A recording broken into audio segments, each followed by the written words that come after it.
Hello, good morning বন্ধুরা। আজকে 19শে April, আজ শনিবার। তো দেখো, প্রত্যেক দিনের মতন আজও আমি অফিসের জন্য বেরিয়ে পড়েছি। আর দেখো, সুন্দর পটটায় কত ফুল হয়েছে। কাগজ ফুলগুলো এত ভালো লাগছিল। আর রাস্তা দিয়ে হেঁটে হেঁটে দেখো আম গাছ আছে, এখানে কত রকমের গাছ আছে। তো দেখতে দেখতে যেতে খুব ভালো লাগছিল। তারপর বাসও পেয়ে গেছি। তো বাসে উঠে পড়েছি। আর বাসে বসে বসে ভাবছিলাম আমার স্টপেজটা কখন আসবে, কারণ বসে থাকতে আর ভালো লাগছিল না, অনেকক্ষণ বসে থাকতে হয়।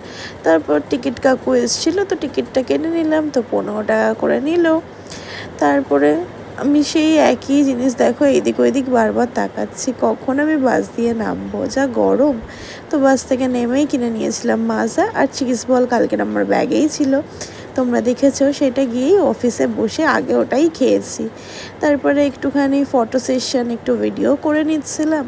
তারপর লাঞ্চ করে নিলাম, পরোটা, ডিম, আলু ভাজা খেয়ে নিয়েছিলাম। তারপর অফিস থেকে ফেরার টাইম আমি যেখান দিয়ে ফোন কিনেছিলাম, ওই ফোনের দোকানের কাকু আজকে মানে পয়লা বৈশাখের জন্যই দিয়েছিল সোমপাপড়ি। তো আমি তো ওই দিন যাইনি, তো আজকের আমাকে তার জন্য দিয়ে দিল। তো ওইটাই নিয়ে আমার বর খাচ্ছিল।